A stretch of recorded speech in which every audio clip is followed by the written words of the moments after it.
ସବୁ ପଦ ମାନେ ଏକା ସାଙ୍ଗରେ ପଢିବା ନାହିଁ ତେବେ ମଧ୍ୟ ଯଦି କି ପଢିବା ପାଇଁ ଚାହିଁବେ ତାହେଲେ ଏକା ସାଙ୍ଗରେ ସମସ୍ତ ପଦ ପଢି ଦେଇଥିବେ।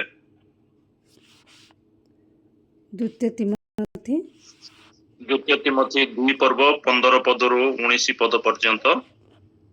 ମାତ୍ର ଯେବେ ମୋହର ବିଳମ୍ବ ହୁଏ ତେବେ କ୍ଷମା କରିବେ ସେ ନୁହେଁ 2 ସତ୍ୟ ବାକ୍ୟ ଯଥାର୍ଥ ରୂପେ ବ୍ୟବହାର କରି ଯେଉଁ କାର୍ଯ୍ୟକାରୀର ଲଜ୍ଜାବୋଧ କରିବା ନିମନ୍ତେ ନୁହେଁ ତାହାର ପରି ଈଶ୍ୱରଙ୍କ ନିକଟରେ ଆପଣଙ୍କୁ ପରୀକ୍ଷା ସିଦ୍ଧ ଦେଖାଇବାକୁ ଯତ୍ନ କର। କିନ୍ତୁ ଅସାର ବକୁଆପଣରୁ ପୃଥକ ରୁହ, କାରଣ ଯେଉଁମାନେ ସେଥିରେ ଲିପ୍ତ ହେବେ ସେମାନେ ଅଧର୍ମରେ ଅଧିକ ବୃଦ୍ଧି ପାଇବେ। ଆଉ ସେମାନଙ୍କର କଥା ପଚା ଘା ପରି ଖାଇଯିବ। ସେମାନଙ୍କ ମଧ୍ୟରେ ହୁମନୀୟ ଓ ଫିଲିତ ଅନ୍ୟତମ। ସେମାନେ ପୁନରୁତ୍ଥାନ ହୋଇଗଲେଣି ବୋଲି କହି ସତ୍ୟଭ୍ରଷ୍ଟ ହୋଇଅଛନ୍ତି। ପୁଣି କେତେକଙ୍କର ବିଶ୍ୱାସ ଓଲଟାଇ ପକାଇଅଛନ୍ତି। ତଥାପି ଈଶ୍ୱରଙ୍କର ସ୍ଥାପିତ ସୁଦୃଢ଼ ଭିତ୍ତିମୂଳ ଅଟଳ ରହିଅଛି, ଆଉ ତହିଁ ଉପରେ ଏହା ମୁଦ୍ରାଙ୍କିତ ହୋଇଅଛି। ପ୍ରଭୁ ଆପଣା ଲୋକମାନଙ୍କୁ ଜାଣନ୍ତି, ଆଉ ଯେ କେହି ପ୍ରଭୁଙ୍କର ନାମ ଧରେ ସେ ଅଧର୍ମରୁ ଦୂରରେ ରହୁ। ଆମେନ୍। ପ୍ରଭୁ ସଂକ୍ଷିପ୍ତ ଚିନ୍ତାଧାରା ଉପରେ ଆମ ସମସ୍ତଙ୍କୁ ଆଶୀର୍ବାଦ କରନ୍ତୁ, ବୁଝିବା ପାଇଁ ସହାୟକ ହୁଅନ୍ତୁ।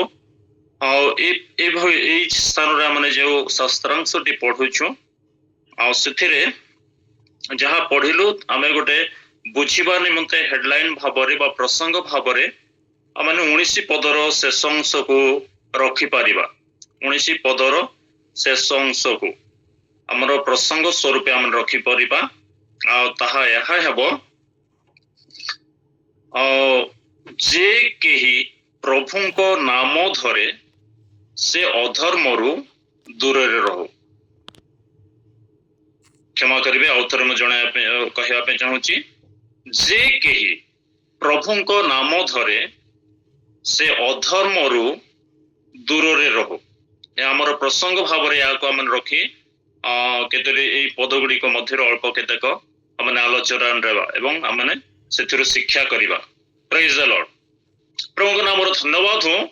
ଆଉ ଏଇ ଶାସ୍ତ୍ରାଂଶଟି ଯେତେବେଳେ ଆମେ ଅଧ୍ୟୟନ କରୁଛୁ, ପ୍ରଭୁ ମତେ ଯାହା ଦେଇଛନ୍ତି ମୁଁ ସେଇଟା ଆପଣ ମାନଙ୍କ ନିକଟରେ ରଖିବା ପାଇଁ ଚାହୁଁଛି, ଯେ ପ୍ରଭୁ ସେ ବାକ୍ୟ ଦ୍ୱାରା ଆମ ସମସ୍ତଙ୍କୁ ସାହାଯ୍ୟ କରନ୍ତୁ। ଆମେ ଗୋଟେ ଘଡ଼ି ସନ୍ଧି ମୁହୂର୍ତ୍ତରେ ଅଛୁ।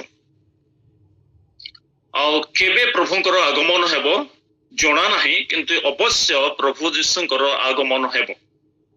ନିଶ୍ଚୟ ସେ ଆଗମନ କରିବେ, ଆଉ ତାଙ୍କର ଆଗମନ ସମୟରେ ଆମେ ସମସ୍ତେ ତାହାଙ୍କ ସାକ୍ଷାତରେ ଠିଆ ହେବା।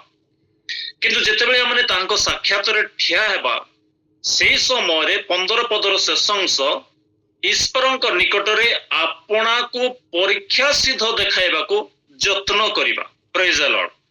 ଏଇଟା ଆମର ଶିକ୍ଷଣ ବିଷୟ ହେବ ଯେ ଯୋଉ ସମୟରେ ପ୍ରଭୁ ଯୀଶୁ ଖ୍ରୀଷ୍ଟ ଆସିବେ ତାଙ୍କ ସାକ୍ଷାତରେ ଆମେ ଯେତେବେଳେ ଛିଡା ହେବା, ସେ ସମୟରେ ଆପଣାକୁ ପରୀକ୍ଷା ସିଦ୍ଧ ଗୋଟେ ଖ୍ରୀଷ୍ଟ ବିଶ୍ୱାସୀ ଭାବରେ ନିର୍ଦୋଷ ନିଷ୍କଳଙ୍କ ଅମାୟିକ ଦେଖାଯିବା ଈଶ୍ୱରଙ୍କ ସାକ୍ଷାତରେ। ଏଫେସିୟ 5 ତାର 26 ଲେଖା ହେଇଛି ଯେ ମଣ୍ଡଳୀ ନିର୍ଦୋଷ ହେବା ଦରକାର। ନିର୍ଦୋଷ ନିଷ୍କଳଙ୍କ ଅମାୟିକ ଭାବରେ ଉପସ୍ଥାପନ କରାଯିବ। ଏଥିପାଇଁ ଏଇ ଦିନ ମାନଙ୍କରେ ପ୍ରଭୁ ତାଙ୍କର ବାକ୍ୟ ରୂପ ଜଳ ଦ୍ୱାରା ପରିଷ୍କାର କରୁଛନ୍ତି। ଆଉ ମାନେ ପରିଷ୍କୃତ ହେବା, ଆଉ ପ୍ରଭୁଙ୍କ ସାକ୍ଷାତରେ ପ୍ରଭୁଙ୍କ ଆଗମନରେ ଯେପରି ଆମେ କୌଣସି ପ୍ରକାର ଦୋଷ ଥାଇ ଆମେ ତାଙ୍କ ନିକଟକୁ ନ ଯାଉ, ସମ୍ପୂର୍ଣ୍ଣ ଦୋଷ ରହିତ ହୋଇ ଆମେ ତାଙ୍କ ନିକଟକୁ ଯାଉ। ସେଥିପାଇଁ ଆମେ ଆପଣଙ୍କୁ ଯତ୍ନ କରିବା, ପ୍ରସ୍ତୁତ ହେବା ଏବଂ ପରିଷ୍କାର କରିବା, ପରିଷ୍କୃତ ହେବା, ପରୀକ୍ଷା ସିଦ୍ଧ ଦେଖାଯିବା, ଯେମିତି ପରୀକ୍ଷାରେ ଆମେ ଜୟ ଲାଭ କରିପାରିବା। ଆଉ ଯେତେବେଳେ ପରୀକ୍ଷାରେ ଜୟ ଲାଭ କରିବା ତାହେଲେ ଆମେ ପୁରସ୍କୃତ ହେବୁ, ଭଲ ପୁରସ୍କାର ଆମେ ପ୍ରାପ୍ତ କରିବୁ ଏବଂ ଈଶ୍ୱରଙ୍କର ଦକ୍ଷିଣ ପାର୍ଶ୍ୱରେ ଆମେ ରହିବୁ, ନିତ୍ୟ ସେଇ ସୁଖ ଭୋଗ ସ୍ଥାନରେ ଆମେ ରହିପାରିବୁ। ଏଥିପାଇଁ ଈଶ୍ୱରଙ୍କ ନିକଟରେ ଆପଣାକୁ ପରୀକ୍ଷା ସିଦ୍ଧ ଦେଖାଇବାକୁ ଯତ୍ନ କରିବା, ରେଡି ହେବା, ପ୍ରସ୍ତୁତ ହେବା। ଆଉ ଏଥିପାଇଁ ତା ତଳ ପଦରେ ଆମେ ସମସ୍ତ ବିଷୟ ଜାଣି, ସେଥିପାଇଁ ମୁଁ ସେ ବିଷୟରେ ଯିବିନି, କିନ୍ତୁ ତା ତଳ ପଦରେ ଲେଖା ଅଛି, କିନ୍ତୁ ଅସାର ବକୁଆପଣରୁ आपणाको बा बकुआपणरू पृथक रुह, कारण जो माने सेथिरे लिप्त हेबे से माने अधर्म रे वृद्धि पाइबे। बड़ सतर्कतार सहित माने को बुझिबा कि असार बकुआपणरू जोटा कि सार नाही, जो कथारे कौनसी सार नाही, सत्य नाही, जो कथार न्याय नाही, उपयुक्त नुहे, हितजनक नुहे, से प्रकार कथारू टिके माने विरति रहिबा, दूरे रहिबा। Praise the Lord. एटा आम पाई गोटे प्राथमिक शिक्षा अवश्य, तेबे मध्य सेथिरु आमाने किछि शिखी संशोधन होई परिबा। असार कहानी जो लेखा अछि बकुआपणरू पृथक रहिबा। प्रथम तिमोथी 4 पर्व तार 7 पदरे गोटे विषय लेखा अछि, किंतु वृद्धा स्त्री मानकर असार कहानी सबु अग्राह्य कर। लेखा अछि वृद्धा स्त्री मानकर असार कहानी जोथिरे कौनसी सत्यता नाही बा ईश्वरंक वाक्यर विरुद्धाचरण कथा गुड़िक, ईश्वरंक वाक्यर अशुद्धाचरण बा आउ गोटे शब्द कहले पवित्र विषय को अपवित्र करने विषय, सत्य वाक्यर प्रतिरोध कर विषय गुड़ाक को आमे त्याग करू, सेठू आमे दूर रहू। कारण सेठे जदि लिप्त रहिबा ताहेले से अधर्म रे वृद्धि पाइब। मनोयोगी हेबा द्वारा असार कहानी सत्य मिथ्या वाक्य रे कर्ण देबा, कल्पित कहानी उपरे मन लगाइबा ताहेले अधर्म रे से वृद्धि पाइब। आ अधर्म बढ़िले प्रेम शिथिल हेब। ईश्वरंक प्रति जो प्रेम थाए, ईश्वरंकर जो आम प्रति प्रेम अच्छी से प्रेम रे गोटे शिथिलता देखा जीव। तेणु आज आम को सतर्क कराई जाउछि जे आमने जेपरि सेइथुरु दूरे रहिबा। Praise the Lord. तो असार बकुआपण यार दुईटी उदाहरण मु आपण मानक सामने रखिया पय चाहिबी। जदि बा से स्थान रे सेई प्रकार शब्द असार बकुआपण बोली लेखा होई नाही, किंतु आम ताहाको जेतले अध्ययन करिबा ताहा समान विषय, सेथिरे कौनसी सत्यता न थाए, सेटा अधर्म आड़ को कढ़ाई नेब। इस अधर्म को आड़ को कढ़ाई नेबार अर्थ है ईश्वरंक ठारू हमको बहुत दूर नहीं जीव। आ से विषय मध्य मु आपण मानक रखिया पय चाहिबी जहा लेखा अछि हितोपदेश 7 पर्व 1 पदरु 24 पद, सब पद माने पढ़ी परिबा नाही, किंतु मु अनुरोध करी आम समस्ते से पर्वटी पढ़ीचु, आउ थे आज शिक्षा अनुजाई आम से पर्व को आउ थे पढ़ा सुजोग अनुसार मन रखा सुजोग अनुसार से पदटी आम पढ़ा। से कौन अच्छी ना असार कथा बकुआपण कथा जहाँ जो थे कौन सत्यता ना अधर्म आड़ को नहीं जीवा विषय से देखा पारू कौन लिखा ना एही रूपे अनेक मधुर भाषा कही से ताहार मन हरण कला, अष्टाधर चाटुबादरे ताहाको अटारी नेला। तो आम देखा पर जो मु गोटे पद से कही दूची जहाँ 21 पदर कथाटी, किंतु पूरा पर्वटी आम जो पढ़ा सेटा आम समस्ते बुझा, सेटा आम निजे निजे घरे पढ़ा। तो तार परवर्ती समय आम देखा पार्छ, ता परवर्ती अवस्था कौन होइछि आम समस्ते निजे जानू। पूरा पाठ पूरा से पदटी जो पर्वटी जो पढ़ा से आम बुझी पार। किंतु दृष्टि आकर्षण पाए आदि पुस्तक तार 3 पर्व 1 पदरु 24 पद, 3 पर्व कहले आम समस्त सहजरे बुझी जाओ जे से 3 पर्व 1 पदरु 24 पद जेतले आम पढ़िबा सेतेबेले स्पष्ट भाव रे से असार कथा को बुझी पारिबा एवं तार परिणाम को मध्य मन बुझिबा।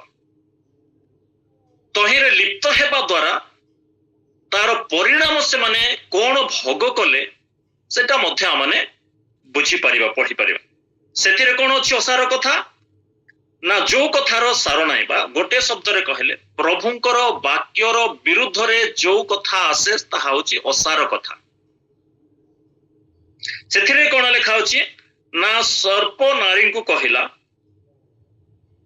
जे तुम्हें माने कौनसी प्रकार मरिब नाही से कहले हाँ परमेश्वर हमर कहिसंत उद्यानर मध्यस्थित वृक्षर फल खाଇବା विषय मना करिसंत किंतु असार कथा कोन जहा परमेश्वर कहि नाहंती परमेश्वरंकर संकल्परे नाही इच्छारे नाही सेई कथा असार कथा तांको कानो कुआ कथा कान श्रुति मधुर कथा तो सेई कथा से कोने आन रखिछि ना 5 पदरे जे बरं परमेश्वर जानती जेउ दिन खाइबो सेई दिन तुमर चक्षु प्रसन्न हेबो तोहरे तुमे परमेश्वर ऊपर हेबो भलो मंदर ज्ञान पाइबो ओ सार कथा किछि सार नाही अधर्म आड़ को कढ़ाई नेब ईश्वर ठारू दूर को नहीं जीव उद्यान रू बाहर कर देबो एवं सेति जमी शापग्रस्त होईछि भूमि शापग्रस्त होईछि गर्भ वेदना बढ़ी जाइछि एवं मुखर झाଳରେ आहार करिवा पड़िछि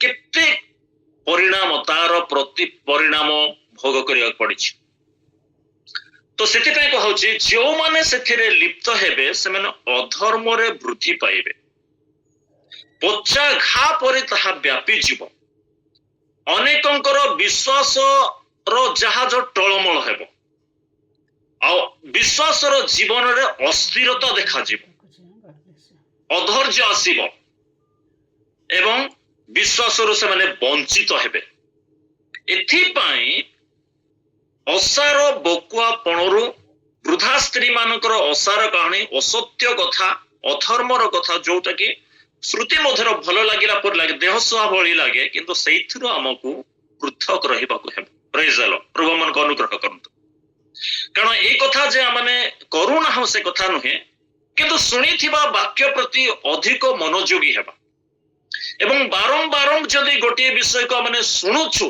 अनेकंक द्वारा जतले सुनुछु तो द्वारा यहा प्रमाणित हेउछि जे ताहा परमेश्वरक द्वारा निर्धारित होइछि एवं अविलंबे ताहा अवश्य घटिबो आदि 41 पर्व रे हमने गोटे विषय को देखि परिबा पारंकर स्वप्न विषय रे फारो गोटिए प्रकार स्वप्न दुई थर देखिछन्ते गोटिए राति रे दुई थर एका प्रकार स्वप्न देखिबा द्वारा से स्थान से ही कथा कहउछन्ती जे यहा परमेश्वरक द्वारा निर्धारित होइछि अवश्य ताहा शीघ्र घटिबो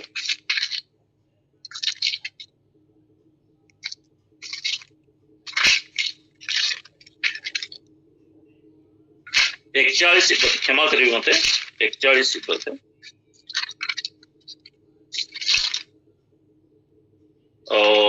हाँ 41 तार 32 पदरे थार दुई थर स्वप्न देखिबार भाव एही जे परमेश्वर द्वारा ताहा निश्चित होइछि पुणी परमेश्वर ताहा शीघ्र घटाइबे तो ये प्रकार भाव रे बारंबार मान गोटे विषय को जतले सुनुछु अनेकंक द्वारा से विषय गुड़ा को जतले सुनुछु प्रचार सुनुछु सेते बेले आमाने बुझी पारिबा जे परमेश्वर द्वारा से शास्त्रांश गुड़ी को निर्धारित होइछि एवं सेतिर लेखा निश्चित भाव रे सफल हेबो शीघ्र शीघ्र घटिबो एथि पय आमाने सचेतन हेबो प्रभु मन का आशीर्वाद करंतु द्वितीय विषय में आपण मन कहया पय चाहिबी जहा 2 पर्वतार 19 पद जे प्रभु अपना लोक मानन को जानती तो ए जो 2 पदर 19 पदर देखुचो सीधा टिके जंप कर जीवा पे चाहूची प्रभु अपना लोक मानन को जानती तेबे हमर प्रश्न हेबो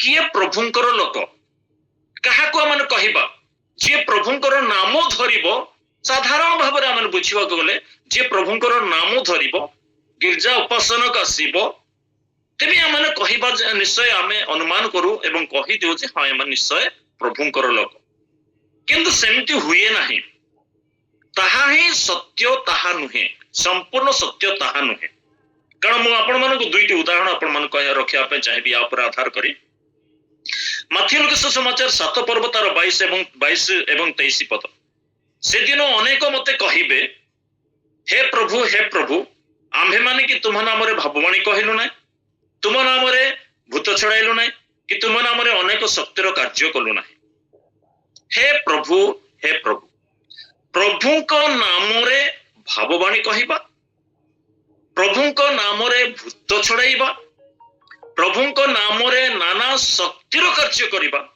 ताहा यथेष्ट नुहे ଅବଶ୍ୟ ତାହା ସତ୍ୟ, କିନ୍ତୁ ତାହା ହିଁ ଯଥେଷ୍ଟ ତାହା ନୁହେଁ। ଦ୍ୱିତୀୟ ଉଦାହରଣଟି କହିବି ଲୁକ 13 ପର୍ବ ତାର 26 ଏବଂ 27 ପଦରେ। ସେତେବେଳେ ଅନେକ ମତେ କହିବେ, ଆମ୍ଭେମାନେ ଆପଣଙ୍କ ସାକ୍ଷାତରେ ଭୋଜନ ପାନ କଲୁ, ପୁଣି ଆପଣ ଆମ୍ଭମାନଙ୍କ ଦାଣ୍ଡ ମାନଙ୍କରେ ଶିକ୍ଷା ଦେଲେ। ତାହା ମଧ୍ୟ ଯଥେଷ୍ଟ ନୁହେଁ।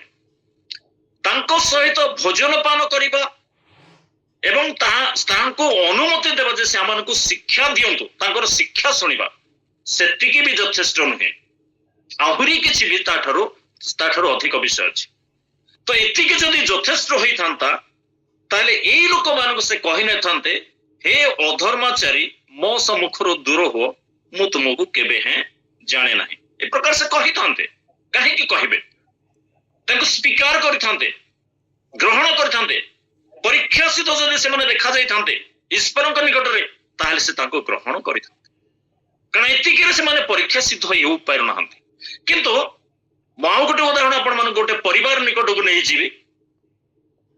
ଆଦି ପୁସ୍ତକ 19 ପର୍ବରେ ଆପଣ ଯେତେବେଳେ ଦେଖିବେ ଯେ ଆଦି ପୁସ୍ତକ 19 ପର୍ବ ତାର 13, 14, 15, 16 ଏମିତି 16 ପଦ ପର୍ଯ୍ୟନ୍ତ ଯିବେ। ସେଇଠି ଆମେ ଦେଖିବା ପାରୁଛୁ ଯେ ସେଇଟା ଆଉ କାହା ବିଷୟରେ ନୁହେଁ, ଲୋଟଙ୍କ ବିଷୟରେ, ଲୋଟଙ୍କର ପରିବାର ବିଷୟରେ। ଆମେ ଏ କଥାକୁ ଏଇଠି ରଖିବା, କିନ୍ତୁ ଲୋଟଙ୍କର ପରିବାର ମଧ୍ୟକୁ ଯିବା।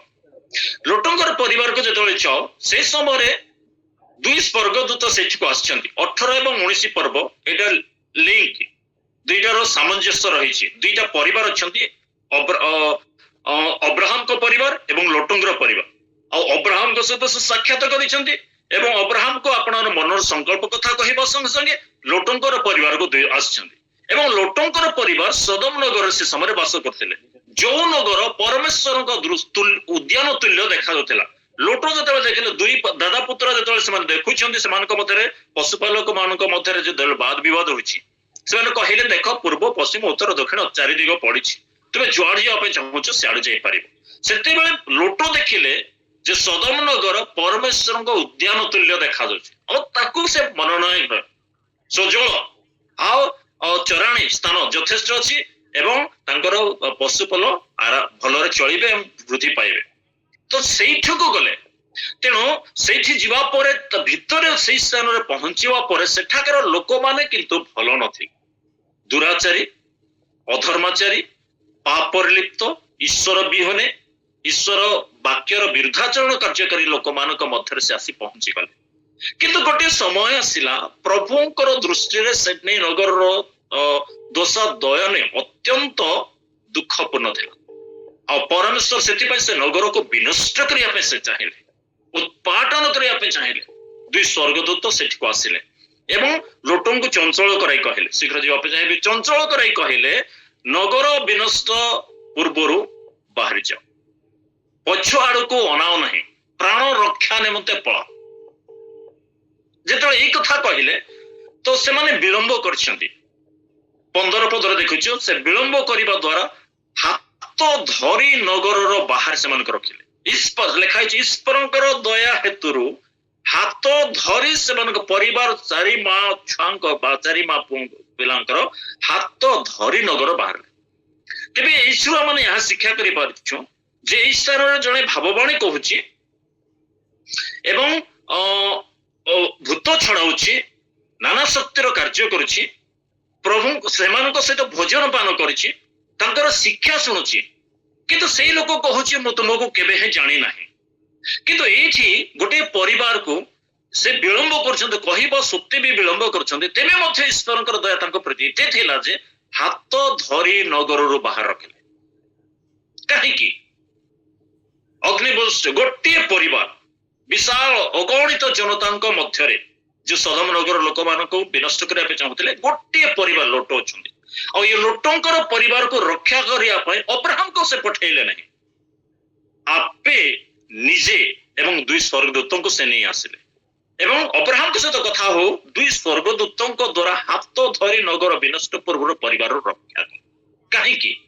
କଣ ଏମିତି ଭଲ ଗୁଣ ଥିଲା ଯେ ଏଇ ଲୋକମାନଙ୍କ ଠାରୁ, ଯୋଉ ମାଥ୍ୟୁ 7 ଏବଂ ଲୁକ 13 ପର୍ବରେ ଆମେ ପଢିଛୁ ଶିଖିଛୁ, ସେମାନଙ୍କ ଠାରୁ ଅଧିକ ଭଲ विषय से जीवन लोटों परिवार लोटों पाखे कौन थिला जे नगर विनष्ट पूर्व हाथ धरी उद्धार कले मुझे विषय कहवाई चाहिए आम समस्त से अवश्य जानू तेरे दोहराई देवाई चाहिए द्वितीय पितर 2 पर्व तार द्वितीय पितर 2 तार 6 एवं 7 से सदम और गमरा नगर सबु भस्म परिणत कर संपूर्ण रूपे ध्वंस पाइबा निमंते दंडाज्ञा देले और सेमान को भविष्यत काल अधार्मिक मानक दृष्टांत स्वरूप कले पुणी से दुराचारी मानक कामुकता पूर्ण आचरण व्यतीत धार्मिक लोटों को उद्धार कले हालेलुया प्रेज द लॉर्ड प्रभु नाम धन्यवाद धार्मिक लोटों को उद्धार कले आउ तदक लगे जेणु से धार्मिक लोक सेमानक मध्यरे वास करी सेमानक अन्याय कार्य देखी और से विषय रे सुनी प्रतिदिन आपना धर्मपरायण प्राण रे जंत्रणा भोग कले प्रतिदिन आपना धर्मपरायण जीवन रे प्राण रे जंत्रणा भोग कले किंतु जंत्रणा भोग कले कष्ट पाइले प्रतिदिन किंतु अधर्म सहित जोड़ी ही रहिले नहीं अधर्म रु स्वतंत्र दूर रहिले जहा सदम नगर लोक मानकर प्रकृति जहा थिला कार्य जहा थिला जो प्रकार से माने कार्यकलाप करुथिले ईश्वरंको वाक्यर विरुद्ध ईश्वर बिहुने ईश्वरंकोर घृणार कार्य करथिले सदम और लोट सेथिरे जोड़ित नथिले स्वतंत्र थिले परीक्षा सिद्ध थिले ईश्वरंको दृष्टि रे कष्ट पाइले क्लेश पाइले जंत्रणा पाइले तेबे मध्य से एक पृथकीकृत जीवन काटिले सुची जीवन काटिले पवित्र जीवन काटिले और एथि पाए परमेश्वर नगर विनष्ट पूर्वरु 2 स्वर्गदूतंक द्वारा हाथ विलंब सत्ते भी हाथ धरी नगर बाहर रखिले हालेलुया प्रभु हमनको आशीर्वाद करतु मुझे रखा चाहिए भाव में जो अध्ययन करूँ तो आम गोटे शिक्षणीय विषय मिलूँ जे आज आम ईश्वर दृष्टि मनुष्य दृष्टि नुहे मनुष्य दृष्टि बाहिक भाव में आम पवित्र एवं सूची एवं शुद्ध देखा जाए किंतु अंतर देखा ईश्वर जी ताहांको दृष्टि रे आम परीक्षा सिद्ध देखा जावाई आपना आपना को जत्न कर तो प्रभु आम को अनुग्रह करंतु जे प्रकार लेखा अछि 18 एवं 19 से समस्त विषय रे लेखा होइछि किंतु ये समस्त विषय माने देखु देखु जे आमने बुझी परिबा जे प्रथम द्वितीय पितर 2 6 7 8 ये जे देखु जे तळो को लेखा आइछि जे प्रभु आज आमन कई कथा कहया पे चाहउछंती जे ए प्रकार जदी होउछि जे धार्मिक मानक प्रति प्रभुंकर दृष्टि अछि इटा माने केबे भयभीत हेबा नै सेथि पय जोहन 14 रे कहउछंती तुम मानक हृदय उद्विग्न न हो प्रेज द लॉर्ड जदि आमने प्रभुंकर दृष्टि रे उत्तम एवं परीक्षा सिद्ध देखा जाउछु तेबे आमे भय करिबा विषय नै आमे आनंद करिबा विषय उद्विग्न हेबार विषय नै कारण प्रभुंकर दृष्टि जदि आमने काहे कि ना प्रभु प्रभुंको धार्मिक लोक मानक प्रति प्रभुंकर दृष्टि थाए एवं लेखा होछि जे प्रभुंको नाम धरे से अधर्म दूर ये अधर्म दूर रहीबाटा होछि सबठारो बड़ विषय कारण अधर्म आपे जोड़ी हुई आसे लागी जाए संसार नियम नीति तेणु एथिरो हमनको कोन होछि ना दूर रहबा कारण अधार्मिक माने जे ईश्वर राज्यर अधिकारी हेबाने ए कथा हमने अवश्य जानिछु तेणु अधार्मिक माने ईश्वर राज्यर अधिकारी हेबाने तो से समय को जदि हमने देखिबा ताहेले देखिया परछु द्वितीय पितर तार 2:5 पद लिखाई धर्मभ्रष्ट जगत रे जलप्लावन घटाइले मात्र धर्म प्रचारक नोह और तांकर परिवार 8 प्राणी को से रक्षा कले धर्मभ्रष्ट जगत रे नोह गोटे परिवार 8 प्राणी ईश्वर दृष्टि रे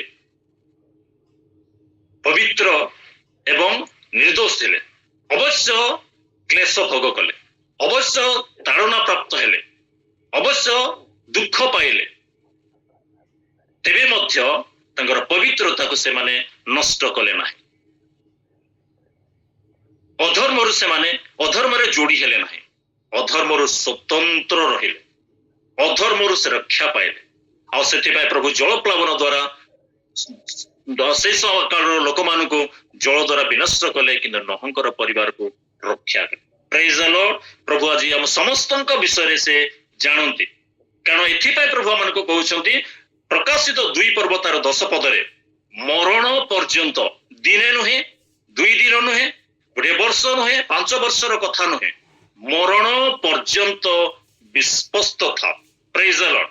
ଗୋଟେ କମ୍ପିଟିସନ, ଗୋଟେ ସତର୍କ ହେବା, ଗୋଟେ ପ୍ରତିଦ୍ୱନ୍ଦିତା ରହିବା। ପ୍ରତ୍ୟେକ ଦିନ ଜଗତରେ ଅଛୁ, ଜଗତ ସହିତ, ଶରୀର ସହିତ, ଚକ୍ଷୁ ସହିତ, ମୁଖ ସହିତ, କର୍ଣ୍ଣ ସହିତ, ହୃଦୟ ସହିତ, ମନ ବିବେକ ସହିତ ଆମେ ଗୋଟେ ଯତ୍ନରେ ରହିବା ବା ସତର୍କ ଅବଲମ୍ବନ କରିବା କି ଆମେ ମରଣ ଦିନ ପର୍ଯ୍ୟନ୍ତ ବିଶ୍ୱସ୍ତ ରହିବାକୁ।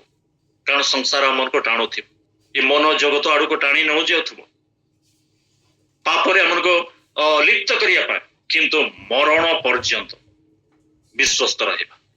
ହଁ, କେହି ଆମକୁ ନ ଜାଣିଲେ ନାହିଁ, ଆଉ ଲୋକଙ୍କ ଦୃଷ୍ଟିରେ ଆମେ ଧାର୍ମିକ ଭଲ ଲୋକ ପରି ଦେଖାଯାଉଥିବ, କିନ୍ତୁ ଆମର ହୃଦୟକୁ ଲୋକ ଦେଖନ୍ତି ନାହିଁ, ଆମର କାର୍ଯ୍ୟକୁ ଦେଖନ୍ତି। କିନ୍ତୁ କେବେ କେବେ ଲୋକଙ୍କୁ ଲୁଚାଇବା କାର୍ଯ୍ୟ ମଧ୍ୟ ଆମେ ଭଲ କିଛି କହିଦେଇଥାଉ, କରିଦେଇଥାଉ, ସେଥିରେ ମଧ୍ୟ ଜଣା ପଡେ ନାହିଁ। କିନ୍ତୁ ଅନ୍ତର ଦେଖିବା ଯେ ଈଶ୍ୱର ସେ ସବୁ ଜାଣନ୍ତି। ସେଥିପାଇଁ ପ୍ରକାଶିତ 3 ତାର 1 ଲେଖାଇছে, ଆମ୍ଭେ ତୁମର କର୍ମ ଜାଣୁ। ଆଉ ସେଇ ଲୋକ, ସେଇ ମଣ୍ଡଳୀ ଲୋକ ହଉଛନ୍ତି ତୁମେ ନାମରେ ଜୀବିତ, ମାତ୍ର ପ୍ରକୃତରେ ମୃତ। କିନ୍ତୁ ପ୍ରଭୁ ଯଦି ଆମକୁ ଜାଣୁଛନ୍ତି, ଆମେ ବିଶ୍ୱସ୍ତ। ଯୋଉ ସ୍ଥାନରେ ଅଛୁ, ଯୋଉ କାର୍ଯ୍ୟରେ ଅଛୁ, ସେଇଠି ଯୋଉ ସହଭାଗିତାରେ ଅଛୁ, ବିଶ୍ୱସ୍ତ ଜୀବନ ଯାପନ କରି ଯେ କେହି ପ୍ରଭୁଙ୍କ ନାମ ଧରେ ଅଧର୍ମରୁ ଦୂର। କାରଣ ମାନେ ଜାଣିଛୁ, ଯଦି ଆମେ ସେଇ ଲୁକଲିଖିତ ସୁସମାଚାର 13 ପର୍ବ, ଲୁକ 13 ତାର 26-27 ଯେତେବେଳେ ଅଧ୍ୟୟନ କରୁଛୁ, ମାଥ୍ୟୁ 7 ଅନୁସାରେ 7 ତାର 23-24-25 ଆଡକୁ ଯେତେବେଳେ ଅଧ୍ୟୟନ କରିଛୁ, ତ ସେମାନେ ଯଦି କହୁଥିଲେ, ଆରୋଗ୍ୟ କରୁଥିଲେ, କିନ୍ତୁ ଅଧର୍ମ ସହିତ ସେମାନେ ଜଡିତ ହୋଇଥିବାରୁ ପ୍ରଭୁ ସେମାନଙ୍କୁ ଗ୍ରହଣ କରିପାରିଲେ ନାହିଁ। କାରଣ ଅଧର୍ମ ସେମାନଙ୍କ ପାଖରେ ଥିଲା। ଅଧର୍ମ ଯେ ପ୍ରକାର ଥିଲା, ଧର୍ମ ମଧ୍ୟ ସେ ପ୍ରକାର ଥିଲା। ଭିତରେ ଗୋଟେ ପ୍ରକାର, ବାହାରେ ଗୋଟେ ପ୍ରକାର, ଲୋକଙ୍କ ଆଗରେ ଗୋଟେ ପ୍ରକାର ଏବଂ ଈଶ୍ୱରଙ୍କ ଆଗରେ ଗୋଟେ ପ୍ରକାର। ତ ପ୍ରିୟ ଲୋକମାନେ, ତ ପ୍ରଭୁ ଅନ୍ୟାୟକାରୀ ନୁହନ୍ତି, ଅନ୍ୟାୟ ତାଙ୍କଠାରେ ରହିବ ନାହିଁ, କିନ୍ତୁ ନ୍ୟାୟ ପରମେଶ୍ୱର ନ୍ୟାୟ ରକ୍ଷା କରିବେ, ସତ୍ୟତାକୁ ସେ ପାଳନ କରିବେ ଏବଂ ଦେଖିବେ। ତ ପ୍ରିୟ ଲୋକମାନେ, କଳ୍ପିତ କାହାଣୀରୁ ଆମମାନଙ୍କୁ ଦୂର ରହିବା, ତାର ପରିଣାମ ଆମମାନଙ୍କୁ ଭୋଗିବାକୁ ପଡେ। ତ ଆମେ ପୃଥକୀକୃତ ହୋଇଛୁ, ମୁଁ ଆପଣମାନଙ୍କୁ କାହାକୁ ଦୋଷାରୋପ କରିବା ପାଇଁ ଚାହୁଁ ନାହିଁ, କିନ୍ତୁ ଆମେ ସମସ୍ତେ ପ୍ରଭୁଙ୍କର ଲୋକ, ନାମରେ ନାମାଙ୍କିତ ହୋଇଛୁ, ପ୍ରଭୁଙ୍କ ସେବାରେ ଅଛୁ, ପ୍ରଭୁଙ୍କ କାର୍ଯ୍ୟ କରୁଛୁ, ପ୍ରଭୁଙ୍କ ଗୌରବ ଦଉଛୁ, ପ୍ରଭୁଙ୍କର ଉପାସନା କରୁଛୁ। ଆମଙ୍କର ଅନ୍ତିମ ସମୟ ମଧ୍ୟ ପ୍ରଭୁଙ୍କ ଆଗମନ ସମୟରେ ଆମେ ଈଶ୍ୱରଙ୍କ ଦୃଷ୍ଟିରେ ଯେପରିକି ପରୀକ୍ଷାସିତ ଦେଖାଯାଉ, ଏଥିପାଇଁ ସମସ୍ତେ ସୁଯତ୍ନ ହେଉ। ପ୍ରଭୁ ଆପଣ ବାକ୍ୟ ଦେଇ ଆମ ସମସ୍ତଙ୍କୁ ଆଶୀର୍ବାଦ କରନ୍ତୁ। ଆମେନ୍, ଆମେନ୍, ଆମେନ୍, ଆମେନ୍, ଆମେନ୍।